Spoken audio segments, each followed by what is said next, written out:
Olá, bom dia a todas e a todos. Estamos aqui em mais uma live hoje do Planejamento Patrimonial Sucessório, live do PPS, a hora do planejamento sucessório, aqui com as queridas professoras Simone Tassinari e Ana Carolina Brochato Teixeira.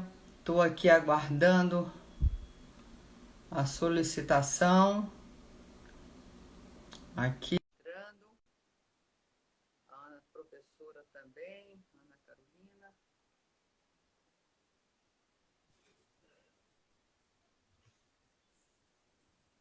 Oi, Simone, tudo bom? Oi, Bom tudo, coisa dia de boa, novo, Dani. Bom dia né? de novo. A gente está desde as 8 hoje, gente. Vamos lá. Ainda tem continuação à tarde. Aí, Olá, bom Carol, olá dia meninas, de tudo novo, bom? tudo Então, vocês. nós estamos aqui nessa nossa live toda quinta-feira, pessoal, 11h10, falando sobre questões com professores, com alunos, entre nós mesmos, sobre planejamento patrimonial sucessório ou assuntos que sejam de relevância para essa temática, né? Bem, hoje a gente tem várias perguntas no direct para avisar, porque as pessoas estão me fazendo pergunta para mim, para a Simone, então explicar um pouco. Nós estamos com o carrinho aberto, fica até o dia 14 de maio agora, então faltam poucos dias. É uma oportunidade para que está tendo, a gente não sabe quando vai saltar a próxima turma. Então, fica esse aviso, o link está aqui na bio, tá? Para se inscreverem. E em função do carrinho estar aberto, tem várias perguntas, quanto tempo dura o curso e assim por diante. Mas ainda hoje, né, Carol, nós vamos também trabalhar um tema super útil que interfere no planejamento, é instrumento de planejamento patrimonial sucessório na questão do usufruto, direito real de habitação, né, Carol? Isso. Saiu, bom, primeiro, bom dia a todos, né? Teve umas aqui, a Fátima, a gente já falou hoje, Dani e Simone também, a todos e a todas, uma alegria estar aqui sempre, marcando a presença aqui na nossa quinta-feira tradicional, né? Já virou tradição já essa live. É bom, né? Que é um espaço reservado para a gente debater os temas que são interessantes aí a respeito do planejamento patrimonial e sucessório. E aí, gente, o que acontece? A gente tem focado agora em alguns problemas, né? Assim, vamos chamar tradicionais do planejamento, mas com o olho também nas questões mais atuais. E saiu agora, bem recente, foi julgado final de abril, um recurso especial lá no STJ, o recurso especial 1.830.080, São Paulo. Eu até fiz um Reels ontem sobre ele, mas nós vamos debater aqui, né? E debatendo é sempre muito mais rico do que uma fala sozinha. E que trata do direito real de habitação. Então, assim, quero começar do começo, né? Quer dizer, o que será direito real de habitação? Quem quer falar isso? Vocês querem falar, Simone ou Dani? Não ficar só eu falando? Não, vê se a Simone quer começar também, dar uma palavra, um bom dia, que falou só. Aí, às vezes, É ela também quer verdade. fazer uma Vai lá, introdução. Simone, querida, desculpa. Bom dia, pessoal. Como é que vocês estão? Estamos aí, então, dando início às atividades. Eu vou começar já respondendo essa coisa aí de direito Isso. real de habitação, né? Então, o direito real de habitação, gente, ele é um direito que fraciona as frações dominiais, né, que fraciona as parcelas do domínio de um determinado bem. Então, um determinado bem, quando a gente é proprietário, a gente tem o direito de usar, fruir e dispor desse bem. Quando nós falamos do direito real de habitação, nós estamos falando da possibilidade que a gente tem de usar, porque habitar é uma modalidade de uso, especificamente morando.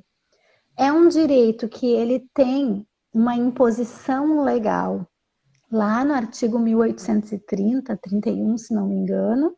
Então, ele tem uma imposição legal quando ele é o único dessa natureza a ser inventariado e serviu de moradia à família, certo? ele é gratuito e personalíssimo. Então, não pode cobrar aluguel pelo uso exclusivo, que é uma das coisas que a pessoa pergunta, e também não pode ceder a terceiro. Então, a companheira ou o companheiro que sobrevive tem o direito de morar ele mesmo. Fala, Carol, que tá. Não, é a Mel aqui, marcando presença na live. Que amor. Então, o direito real de habitação, ele vem do direito sucessório com essa marca, que é a marca da imposição legal. Mas a gente tem também uma possibilidade no planejamento do direito real de habitação convencional, né, meninas? E que isso aí a gente vai deixar para depois, para um pouquinho mais tarde. Eu sei que o pessoal que tem dúvidas do curso, gente, a gente já vai responder, tá? Se a gente só está dando um pouquinho de conteúdo para quem quer só o conteúdo já sair correndo, e aí quem tem as dúvidas a gente responde na sequência. Pois é. A nossa... desculpa, só não, falar vai que lá. A próxima aula nossa aqui, com professores experts, vai ser com a professora Daniela Mucilo, trazendo a questão de posse. É uma professora que ela trabalha, tem um artigo da arquitetura sobre usufruto, depois sobre posse, vem falando exatamente no próximo artigo dela, para o tomo 4, ela vem com... Qual é o tema? É exatamente esse que você está trazendo agora. Então, o assunto é recente, é importante. Vai lá. Não, eu acho que é isso mesmo, assim, porque cada vez mais a nossa fala é no sentido de mostrar a interdisciplinariedade do planejamento, né? Eu acho que, assim, mesmo no âmbito do direito civil, é impossível a gente pensar no planejamento, por exemplo, só com foco no direito de família, só com foco nas sucessões, né? Nós precisamos dos direitos reais, e aí temos que estar sempre muito atentas a essa questão da jurisprudência, né? Quer dizer, assim, é claro que a gente faz o planejamento com foco no futuro, mas a gente está atento na jurisprudência atualizadíssima, é importantíssimo, né? Por exemplo, na live que a gente fez com o Daniel segunda-feira, a gente também fez com foco na questão do ITBI para as holdings. Ou seja, não adianta, gente, o tempo inteiro a gente tem que estar estudando, a gente tem que estar atualizado para a gente poder fazer uma boa prestação de serviço aí para os nossos clientes, né? E assim, a Simone trouxe a definição do direito real de habitação, que é uma definição, vamos chamar assim, estrutural, né? E aí eu sempre lembro das falas eu não consigo chamar ele de ministro, mas do professor Fachin, né? E ele fala sempre assim, para que, como é que é? Para que, o que é e para que serve, né? E aí, com base nesse o que é, o para que serve, com esse olhar do planejamento que a gente fala, o planejamento patrimonial e sucessório, a gente sempre tem que pensar nisso, né? Para que serve esse planejamento, né? Para que serve o direito real de habitação como instrumento de planejamento sucessório? E como que é que a gente vai pensar? Então, assim, vocês querem falar, gente? Ou eu mesma vou falando aqui? Você vai falar, Deu? Tá bom. Eu também vou estar falando das dúvidas. Então tá ótimo. Então, qual que é a nossa ideia? Tá, vocês interferem aí. Qual que é a nossa ideia? Simone trouxe, né, uma visão do direito real de habitação legal, ou seja, naquelas situações que é necessário de qualquer, né, é imperioso, é imperativo a incidência do direito real de habitação. Então, é bem nessa linha aí que, inclusive, que esse julgado do STJ, ele trata. Mas nós podemos usar esse instrumento também em outras possibilidades, em outras situações. Então, por exemplo, se o planejador ou a planejadora tem algum filho com necessidades especiais, né, ele pode destacar via testamento o direito real de habitação de determinado imóvel para resguardar a moradia daquele filho, por exemplo, né? Estou dando aqui uma situação. Mas são inúmeras outras possibilidades que nós temos também a respeito do direito real de habitação. Então, assim, a ideia é que ele possa ser conjugado com outros instrumentos, inclusive, se for o caso, né? Então, a gente pode pensar no direito real de habitação para moradia e um legado de renda de um imóvel alugado, por exemplo, para proteger esse filho, né, que tem ali necessidades especiais. Exatamente. Então, assim, eu acho que o Direito Real de Habitação é um instituto que ele é pouco estudado, né, e pouco explorado, tanto sob esse viés, vamos chamar, um viés legal, mas, sobretudo, também por um viés que é fruto da autonomia privada e que pode ser muito utilizado e explorado nas hipóteses de planejamento que a gente tem. Mas, Carol, fazendo uma provocação, que não tem como a gente fazer umas provocações para os amigos, mas, por exemplo, você não acha que ao longo dos anos acabou tendo uns excessos com o direito real de habitação e com isso vindo até às vezes a não desconstruir, mas ele sair da natureza dele, entendeu? Principalmente eu via isso com novos casamentos, novas uniões estáveis, com pessoas mais novas, aquele bem era de outras pessoas também, de outros herdeiros, e em função de uma pessoa ter o direito real de habitação, estava numa nova relação, uma nova união estável, aí começou também o STJ começar a cobrar o aluguel dessa parte. Então, assim, essas decisões eu acho que vêm exatamente para ajudar esses abusos que ocorreram um pouco, que acabou distorcendo o Instituto. O que é que você acha? Não, eu acho sim, eu acho que assim, a ideia do STJ é exatamente, eu acho que assim, pensar sobre a perspectiva funcional, né?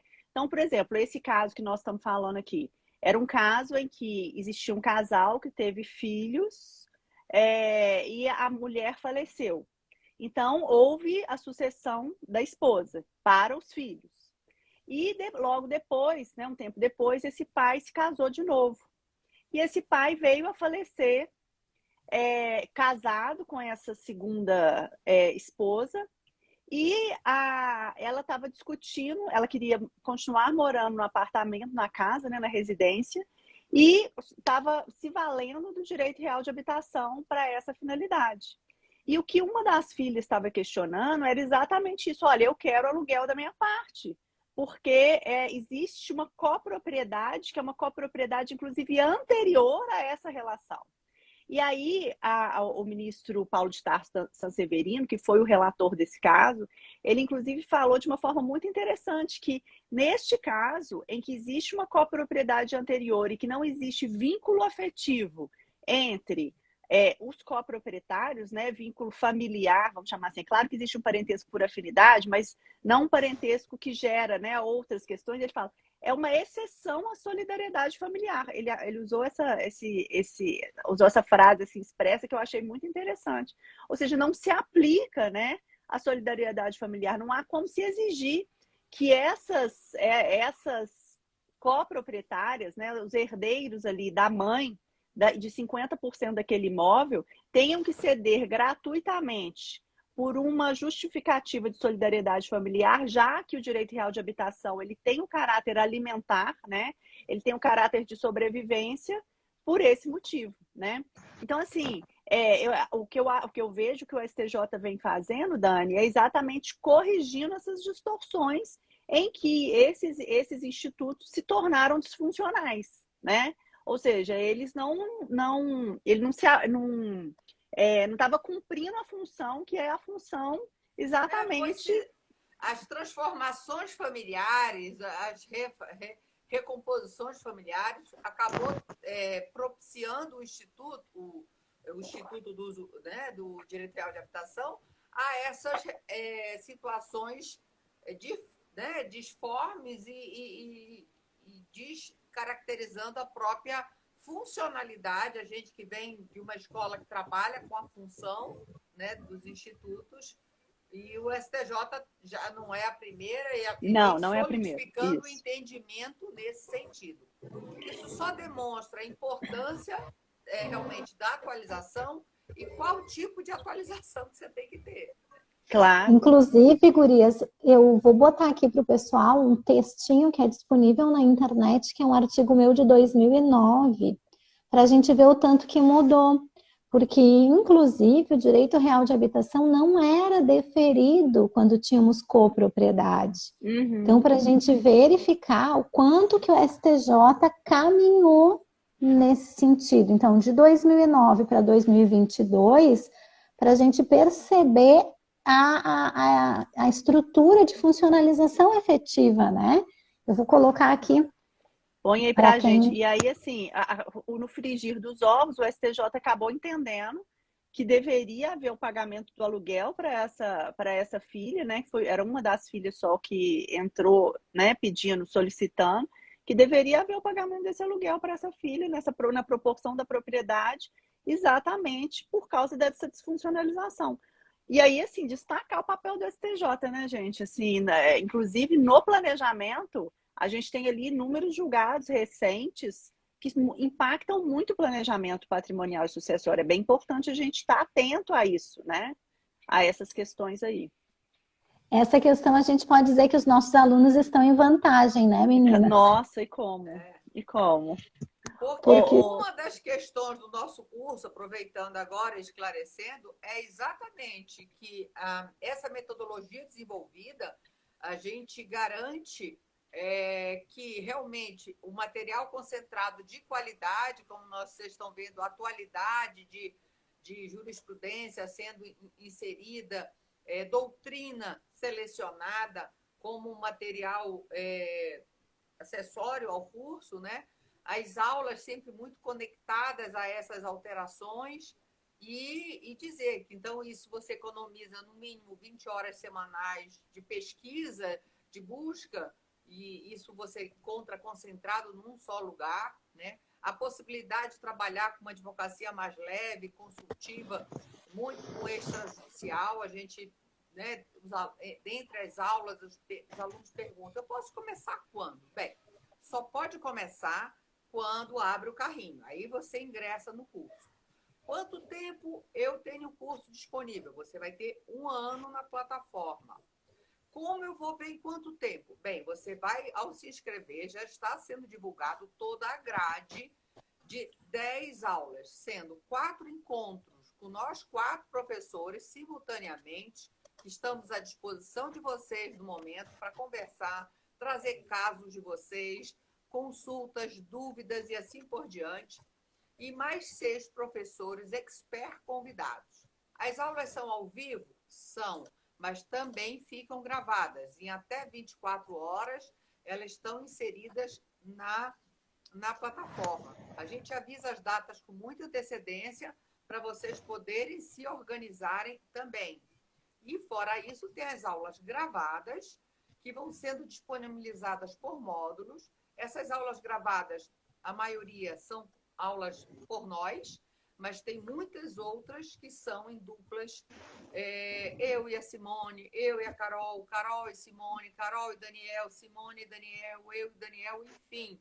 Tudo isso para dar uma maior dinâmica do curso, dar uma maior, deixa muito mais a aula atrativa para vocês, alunos, e mostrando que temos essa unidade em áreas diferentes, unidade. As aulas ao vivo, com o encontro com nós 4, é realmente ímpar.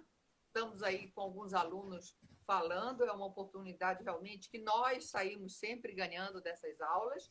São as aulas, e ali tem uma troca, fortalece o network entre vocês, que também tem um canal da turma que dali, eu estou precisando disso, eu estou com um caso assim, eu nunca fiz, que é muito forte essa questão, e sempre a gente está. E tem ainda, todo aluno, só é possível, ex-alunos, tem um módulo extra, já acabou o seu curso, nós estamos agora trabalhando a turma 4, né? Então, assim, tem turma 4 ou turma 5? Turma 5 já, gente. Então, assim, tem toda uma estrutura de ex-alunos que não conseguiram. Eu quero continuar.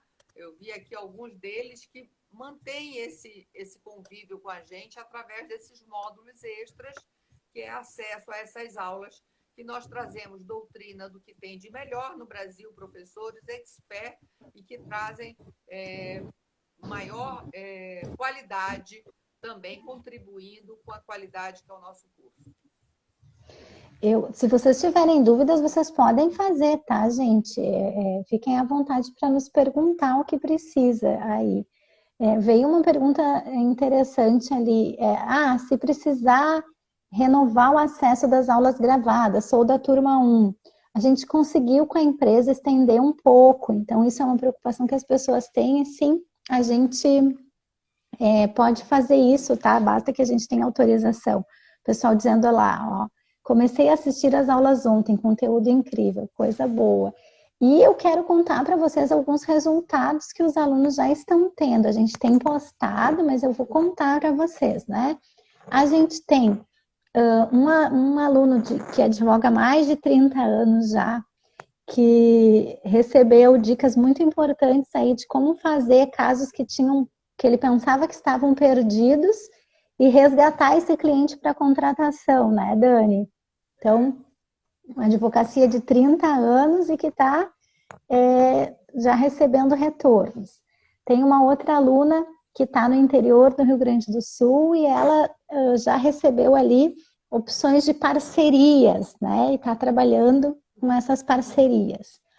Ontem, a outra aluna, até postei, como eu postei, eu vou falar que a Andrea teve a publicação do artigo que estava no desafio dela. Então, a Andrea aí que está no acadêmico, né, que está se divulgando. Então, a Andrea publicou o artigo dela.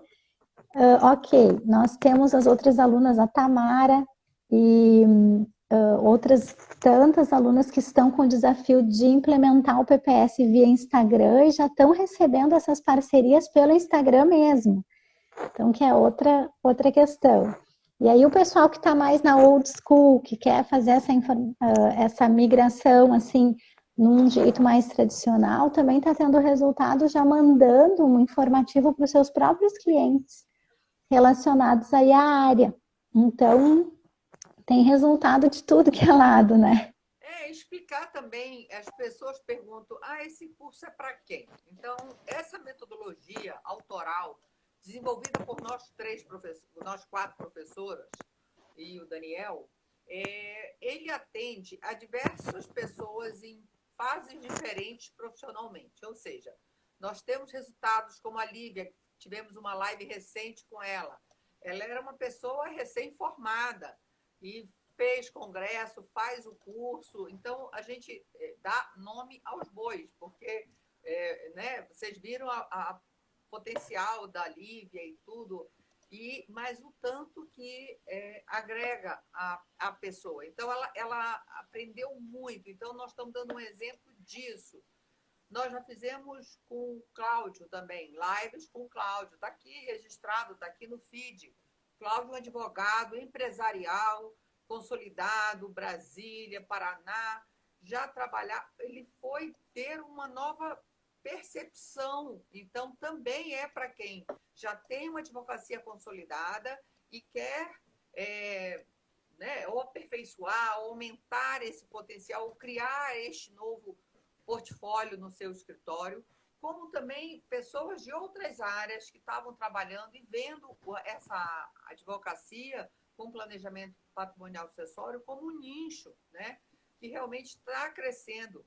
A Simone sempre traz os dados da Price, que mostra que das empresas nacionais, sabendo que 90% das empresas brasileiras são empresas familiares, e somente 23% dessas empresas familiares têm planejamento de sucessão para essas empresas. Então, tem todo um mercado, tem como agora mesmo nós fizemos e vai fazer uma live com a gente,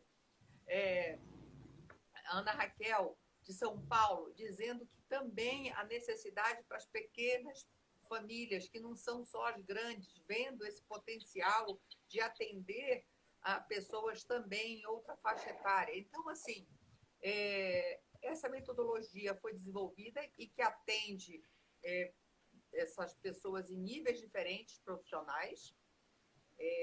Não são horas-aulas, são temas, são aulas por temas. Isso facilita para vocês localizarem o assunto que vocês querem, vai estar lá. Tem as planilhas, tem checklists, tem todo um material que nós fornecemos e que vai dar todo uma ajuda nesse passo a passo de como começar a gente também esclarece, isso eu acho que é muito importante, eu não estou com dinheiro para investir em marketing dessa forma, ou construir meu escritório. Tudo é possível, a gente troca ideias e vê de que forma. E esses desafios têm sido extremamente enriquecedor para nós, né, meninas? A gente vê o resultado deles, a gente tem um encontro, meia hora individual com eles, para eles trazer esse resultado concreto que o curso agregou a eles, e mesmo assim a gente planta desafios na medida de cada um, né? Isso é todo um diferencial e com muita consciência, tranquilidade. Eu falo, a Carol até já ri, mas eu digo que tem outros cursos por aí, eu não estou falando dos outros, eu estou falando do que eu conheço, do que dos professores e do que a gente troca com vocês, do que a gente passa de conhecimento. Afinal, aqui todos quase somos advogados, somos colegas e passamos essa visão prática e teórica com muita base, com muito...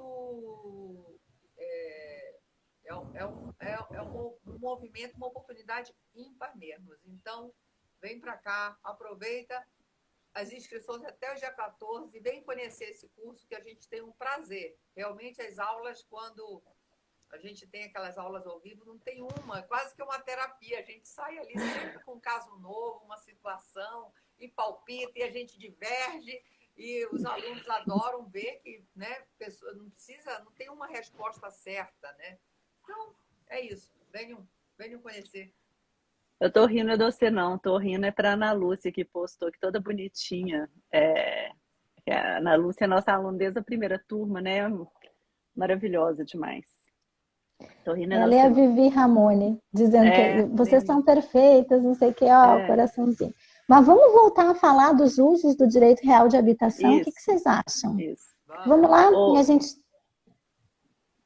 Não, pois é, eu acho, Simone, assim, você como a professora de Direitos Reais também, podia aproveitar esse momento e falar não só do direito real de habitação, mas falar dos outros instrumentos ligados à propriedade que podem ser também ser utilizados no planejamento sucessório.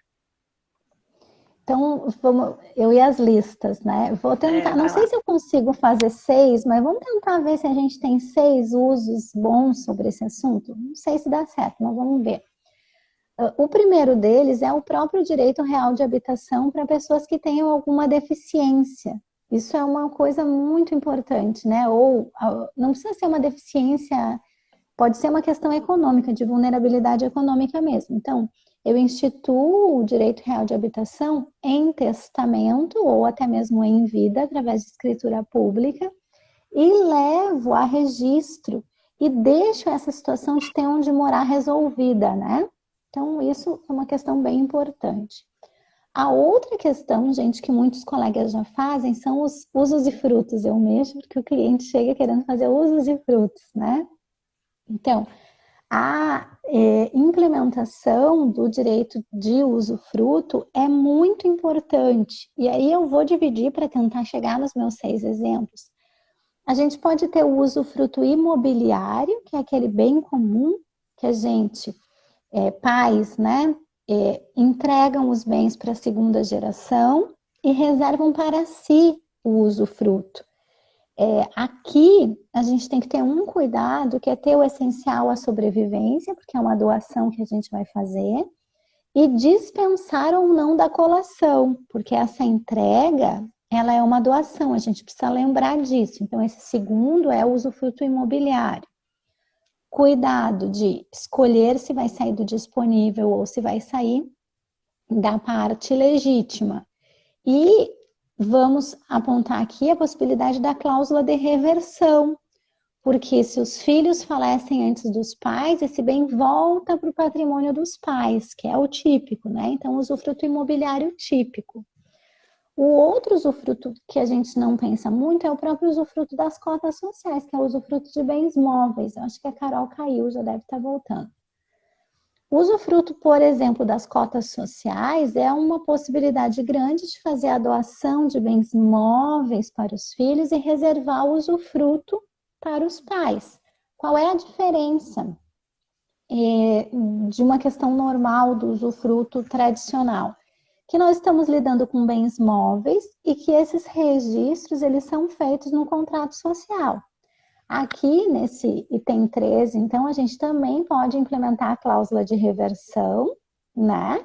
E a gente pode instituir limites de uso e de fruição e já deixar claro o que pode e o que não pode. Nessa doação vai junto os direitos políticos, né, o direito de voto, ou fica com os pais o direito de voto. Então, a gente vai fazer uma modulação desse usufruto aí das cotas sociais a partir do interesse desses planejadores. Cláusula de reversão também. Um item 4, gente, é fazer um planejamento em cima do direito real de habitação devido a cônjuge ou companheiro que sobrevive.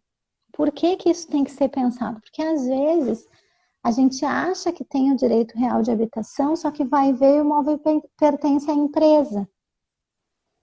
E se o imóvel pertence à empresa, não tem direito real de habitação. Então, se tiver que fazer direito real de habitação, tem que ficar num pacto parasocial, tem que ficar num instrumento que envolva todos os sócios daquela sociedade familiar, a responsabilidade de entregar esse direito real de habitação. Porque quantas vezes vocês já ouviram, gurias, que a gente, não, mas se morrer tem a casa, vai ficar morando na casa, só que botou a casa dentro da holding.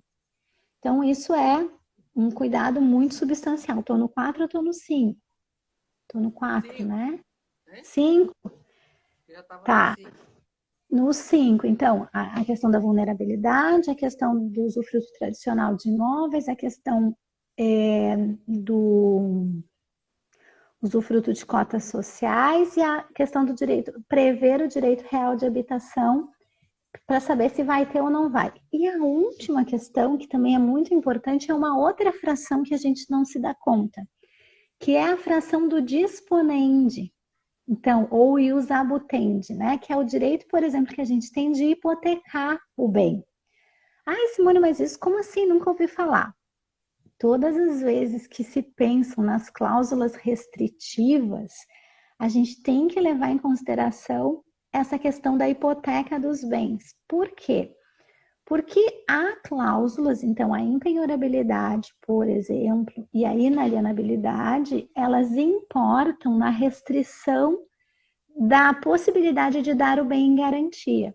E aí, como a gente está na parcela da disponibilidade, quando eu clausulo, eu estou impedindo, por exemplo, que alguém lá do imóvel rural entregue o bem para financiar a safra, que é uma questão muito impactante no rural.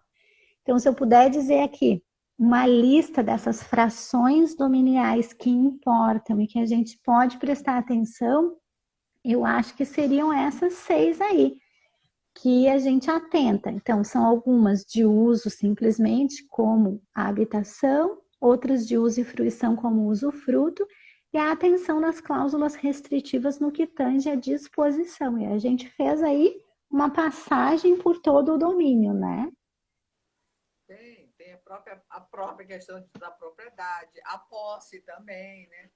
A Fátima está fazendo umas perguntas, só que eu não consigo responder, Fátima, que ela está fazendo no direct. Você não consegue fazer aqui para gente? Ela estava querendo falar sobre uma questão de doação. Ou manda lá no grupo. É que por aqui, por onde você está me mandando, ela está mandando na pergunta, pessoal, eu não sei como eu respondo por aqui. É sobre o inventário que ela está trabalhando, ela estava querendo, mas eu não consigo responder por aí.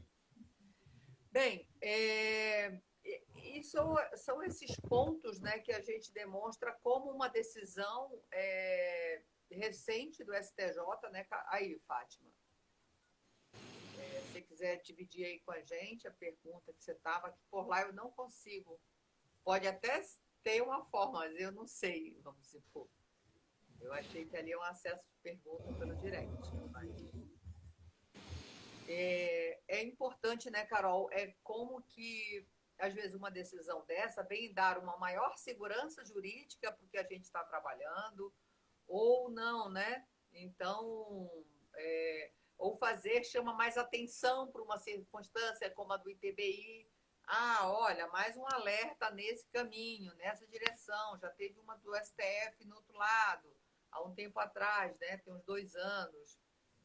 Eu acho, Dani, eu acho que são duas coisas. Isso, assim, primeiro a necessidade de atualização, né, para a gente estar sempre pronto para o planejamento. E a segunda coisa, a necessidade de uma revisão nos planejamentos periodicamente, né? Então, assim, se a gente fez lá atrás um planejamento que utilizou o direito real de habitação ou que tomou como premissa alguma questão de direito real de habitação, diante desses julgados, é o caso de fazer uma revisão para verificar se, olha, tá tudo ok, para em pé, né? Tá tudo certo, né? Eu acho que, assim, são dois alertas, assim, que me acendem aqui quando a gente está diante de situações como essas, né? Bem nessa toada, assim, das lives que a gente fez essa semana. Quer dizer, a jurisprudência, ela impacta, né? Ela impacta. Eu estou falando de cortes superiores, não estou falando de tribunais estaduais que impactam também, obviamente, mas assim, o universo é muito maior, né? Então eu acho que assim, a gente tem que estar sempre muito antenado com isso, né? Não, e essa questão que você também é importante destacar, que cada vez mais o planejamento, às vezes me perguntam, precisa fazer planejamento todo ano? Eu falo, não, todo ano não. Mas hoje em dia eu falava de 5 em 5, às vezes tem circunstância que muda ali as variáveis, tem que ser feita às vezes, porque esses ciclos estão mais curtos. Aí a pergunta aí da Fátima, eu recebi informação da pessoa do cartório que poderia ficar com usufruto dos bens imóveis que estou abrindo mão em favor dos meus filhos. Estou me compensando com o dinheiro e os carros. Então, não é que ela está abrindo mão. Dentro da partilha ficou os imóveis para eles e ela está ficando com a renda cômoda, né? Hein? Uma partilha cômoda que ela está fazendo, né? Ela pode ficar com usufruto, como pode não ficar com usufruto, né? Sim, mas se ela não está ficando com os imóveis, ela preferiu, acho que a renda e dinheiro e carros. Imóveis, carros e dinheiro, ela preferiu. Ela está fazendo. Se é deles. Não, ela pode. Não tem problema, mas ela também pode não ficar, depende do arranjo que eles fizeram lá para construir essa partilha, né? É porque isso é sobre a ameação do esposo dela que faleceu recentemente. Então.